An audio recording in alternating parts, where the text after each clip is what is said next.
kita akan berbicara tentang Islam dan politik. Istilah politik itu banyak definisinya, banyak maknanya. Kalau kita membuka buku-buku yang berbahasa Arab, ada yang mengartikan politik itu fannul mungkin, seni mewujudkan sesuatu yang bisa terjadi.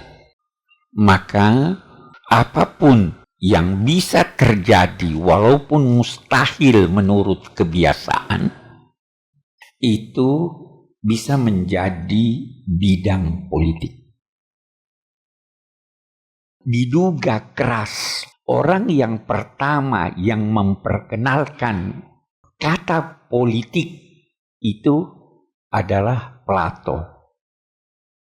Dia berkata bahwa sebenarnya manusia ini dalam kehidupan kesehariannya itu berpolitik, selalu berusaha untuk bekerja sama mencapai kemaslahatan bersama. Jadi politik itu adalah usaha bersama untuk mencapai kemaslahatan bersama. Itu pada mulanya bagus ya. Tetapi dalam perjalanan waktu dan dalam prakteknya ini menyimpang dari itu. Sehingga ada yang mengartikan politik itu adalah kegiatan yang diarahkan untuk memperoleh kekuasaan baik secara konstitusional maupun inkonstitusional. Itu ada yang mengartikan seperti itu. Biasa juga politik itu diartikan dengan siasat. Ya, siasat. Politik itu siasat. Siasat itu bahasa Arab. Yang melakukan siasat dinamai sais. Saya kira dalam bahasa Indonesia juga sais, pengemudi. Ya. Karena seorang yang melaksanakan siasat itu bagaikan mengemudi. Dia harus punya target. Dalam perjalanan dia menuju target itu, kalau ada lubang di hadapannya, dia akan belokkan kendalinya supaya menghindar dari lubang. Persis setir mobil. Bisa dia ke kanan, bisa dia ke kiri. Sehingga siasat atau sais itu berarti pengendali. Betapapun, saya ingin simpulkan begini. Politik itu adalah kegiatan menyangkut proses mencapai atau menentukan tujuan. Kita ada tujuan, ada yang ingin kita capai. Sebenarnya politik itu kita harus tahu kita mau mengarah ke sana. Kalau Anda tidak tahu arah, bagaimana? Anda mengemudi kendaraan tidak tahu arahnya mau kemana. Harus ditentukan arah kita kemana. Itu proses pertama dari politik. Baru melakukan langkah-langkah untuk melaksanakan proses supaya sampai ke tujuan. Itu politik yang kedua. Yang ketiga, tentu saja ini memerlukan kewenangan. Tidak semua orang berkata saya mau begini, saya mau begitu. Jadi perlu ada wewenang. Kewenangan ini harus diperoleh oleh yang berpolitik, oleh yang memerintah, baik kewenangan itu diperolehnya secara sah maupun tidak sah. Nah, kalau dia sudah punya wewenang, mestinya supaya aman, kewenangan itu diperoleh secara sah. Ya kan? Itu sebabnya kita di Indonesia ada pemilu. Itu untuk memperoleh wewenang. Harus ada ini. Kewenangan itu harus ada. Itu kesimpulan umum bahasan para pakar. Sedikit menyangkut uraian tentang politik. Sekarang saya ingin pindah. Di dalam Al-Quran tidak ada kata siasat. Tidak ada. Tapi ada padanannya. Yaitu hikmah. Hikmah itu terambil dari akar kata hakama, mencegah. Hukum itu ditetapkan untuk mencegah kezaliman. Hakim itu sosok yang menetapkan hukum sehingga tercegah kezaliman, tercapai kemaslahatan. Ada dari akar kata yang sama lahir kata hakama, artinya kendali. Kita lihat sekarang kendali. Saya mau beri ilustrasi. Itu menyetir mobil. Perlu ilmu atau tidak? Tetapi apa ilmu saja sudah cukup. Perlu ada keterampilan. Ya kan? Cucu saya tahu itu, ini setir, ini kopling, ini mungkin kita ada yang tidak tahu setir, tahu itu. Kita belum bisa mengendalikan sesuatu. Kita belum bisa setir mobil. Dia itu pengetahuan plus kemampuan untuk melaksanakan sesuatu sesuai dengan pengetahuan. Itu tadi fanul mungkin. Fan itu seni. Kalau di Mesir itu ada ungkapan as-siwaqatu ilmun wa fannun wa akhlaq. Ilmun wa fannun wa akhlaq. Menyetir mobil itu ilmu, seni, dan akhlak. Siasat begitu.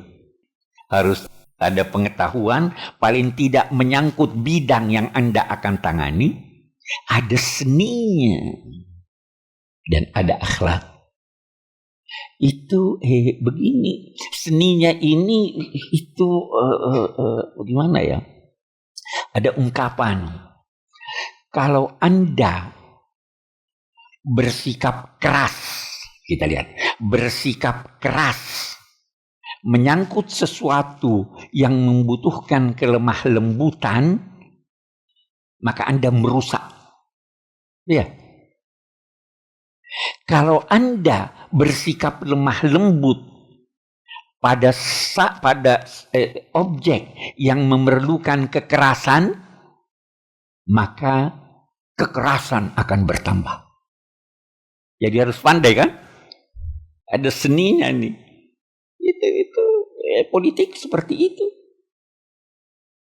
Jadi saya itu biasa kalau nonton TV, ini caleg, ini kok orangnya bodoh sekali mau jadi ini gimana bisa dipilih orang kayak gini nih?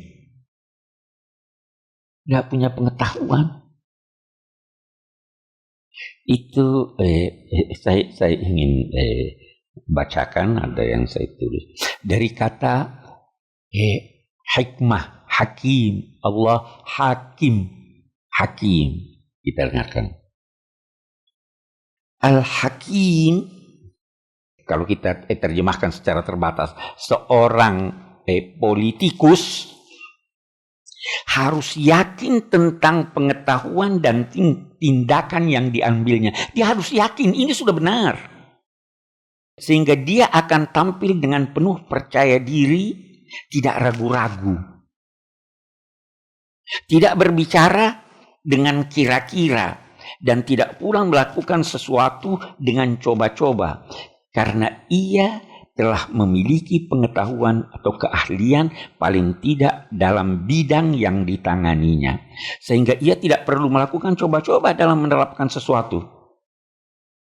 Dan petunjuk-petunjuknya serta langkah-langkahnya selalu mempertimbangkan kemaslahatan yang lebih jauh dan lebih besar ketimbang kemaslahatan dini dan juz'i. Ucapannya tidak bertele-tele. Bukankah kalimat-kalimat pendek yang mengandung makna yang dalam dinamai kata-kata hikmah? Apa itu kata-kata hikmah? Kalimat pendek. Bahkan diam dapat menjadi salah satu pengejawantahan dari hikmah. Anda diam, itu bisa jadi hikmah dalam dia. Rasul itu diamnya pengajaran. Sunnah kan? Apa itu? Itu hikmah. Itu orang yang punya. Kalau ngomongnya melantur kiri dan kanan kita tidak tahu. Itu bukan hakim. Sekali lagi, Al-Quran menamai politik hikmah, kendali. Ini syaratnya. Karena itu, kita lihat, orang yang jadi pemimpin tidak hanya orang baik. Kalau cuma orang baik,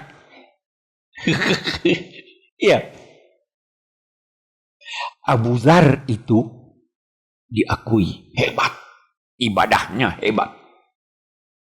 Tapi waktu dia minta jabatan, Nabi bersabda padanya, innaka dha'if, kamu lemah.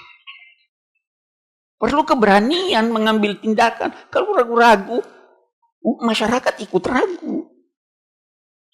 Ibnu Taimiyah dalam bukunya As-Siyasah Syar'iyyah, politik keagamaan, berkata begini, kalau ada dua orang, satu agamanya oke, tapi dia tegas. Ada lagi satu orang, agamanya hebat, ibadahnya luar biasa hebat, tapi dia peragu. Yang mana yang mesti dipilih? Ini agamanya udah baik nih. Kata Ibnu Taimiyah, pilih yang tegas, asal agamanya oke. Walaupun dia tidak bangun salat malam. Karena apa? Kekuatan yang lemah untuk dirinya. Kelemahan yang kuat bisa merugikan masyarakat. Itu namanya, itu siyasah syariah. Ada pilihan-pilihan. Oke. Ada bahasan di kalangan pakar-pakar. Apa Islam mengenal politik? Ya kan? Itu kita biasa dengar itu, udahlah agama ini bersih, tidak usah libatkan politik. Bagaimana itu kira-kira? Mari kita lihat. Yang pertama, Islam ini, agama Islam ini salah satu cirinya adalah memberikan tuntunan menyangkut segala sesuatu. Segala sesuatu. Yang kecil-kecil pun diatur. Kita lihat. Masuk WC ada aturannya enggak? Bersin ada aturannya enggak? Masuk masjid, kaki yang mana duluan? Semua diatur. Dari yang sekecil-kecilnya sampai pada perang. Ada enggak aturannya? Kalau begitu kira-kira menyangkut kehidupan bermasyarakat, dia ada atur atau tidak? Di Islam mengenal politik. Tidak bisa kita katakan Islam tidak kenal politik. Kenal politik. Harus ada. Yang kedua, mari kita lihat. Agama itu menghendaki ketertiban. Saya pernah kemukakan di sini bahwa salah satu arti agama adalah tidak kacau. A artinya tidak, gama artinya kacau. Kalau Ustadz Ali Yafe itu berpendapat agama itu sebenarnya dari bahasa Arab. Dari agama yugimu, menetap. Jadi orang yang beragama itu konsisten, menetap dia dalam kebenaran. Tidak bolak-balik. Itu menurut Pak Aliafi. Tapi menurut pakar-pakar bahasa Indonesia atau sementara pakar bahasa Indonesia, agama itu A berarti tidak, gama itu berarti kacau. Jadi dia, agama ini memberikan tuntunan dan peraturan-peraturan agar tidak terjadi kekacauan. Yang mengacau tidak beragama. Karena itu kita lihat kembali kepada sunnah Rasul. Al-imamul jair khairum minal fitnah wa kilahuma la khaira fi walakin fi ba'di syarri khiyar. Artinya, pemerintah yang berlaku aniaya itu lebih baik daripada kekacauan. Memang dalam dua keburukan kita harus pilih yang mana yang paling sedikit keburukannya. Karena tidak mau kacau. Sehingga dia mengatur segala sesuatu supaya tertib. Jangankan dalam kehidupan normal di kota, di negara, siapa yang berpergian dalam jumlah 3 orang, hendaklah dia mengangkat seorang sebagai pemimpinnya. Iza safara ahadukum bi thalatha fal yattakhid ahaduhum ra'isan lahum au kama qala. Supaya tidak kacau. Di rumah tangga perlu ada pemimpin. Sebab kalau tidak kan kacau. Di negara, di masyarakat perlu ada pemimpin. Tidak dikehendaki adanya kekacauan. Ada riwayat yang lain. Semalam dalam suatu masyarakat yang kacau, lebih buruk semalam, lebih buruk daripada 1000 malam yang dipimpin oleh penguasa yang tidak berlaku adil. Karena penguasa yang otoriter itu bisa menekan sehingga tidak ada kekacauan. Nah, dari sini supaya tidak kacau perlu ada yang memiliki wewenang. Islam lantas berkata, alal mar'il muslim as-sam'a wa ta'ah.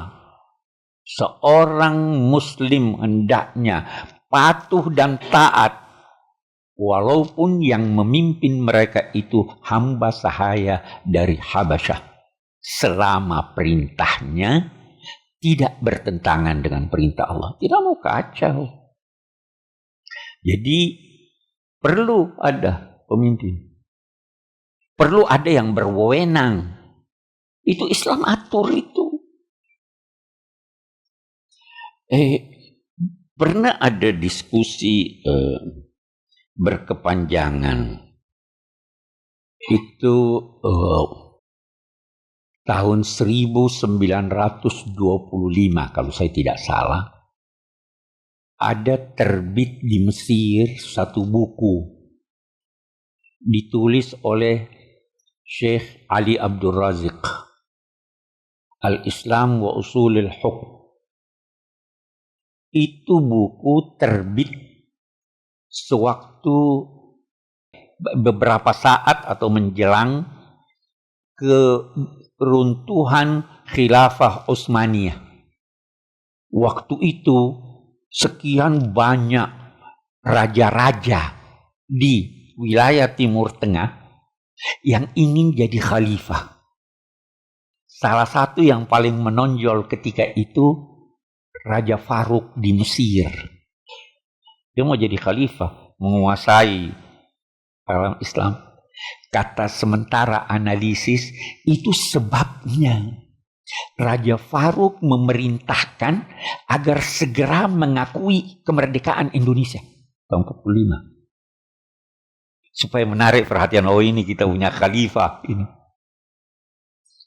Sebelumnya Ali Abdul Razik sudah menulis bahwa Islam tidak menghendaki atau tidak menentukan suatu bentuk dari negara. Jadi tidak harus ada khilafah.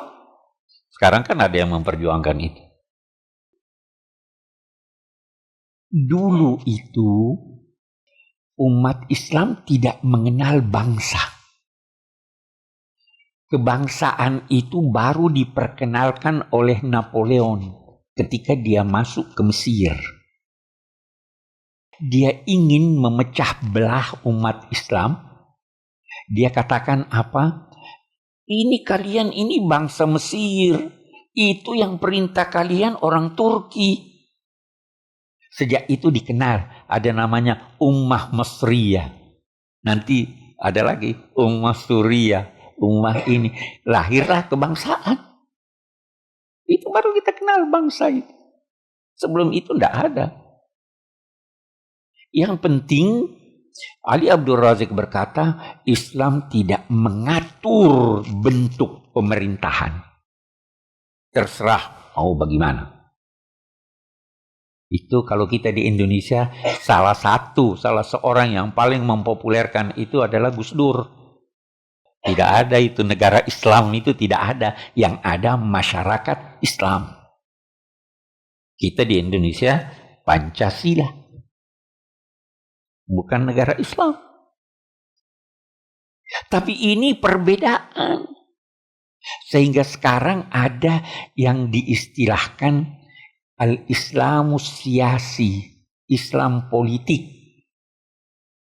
yang ingin mendirikan suatu masyarakat dalam bentuk negara yang segala sesuatu harus dikembalikan pada ajaran Islam.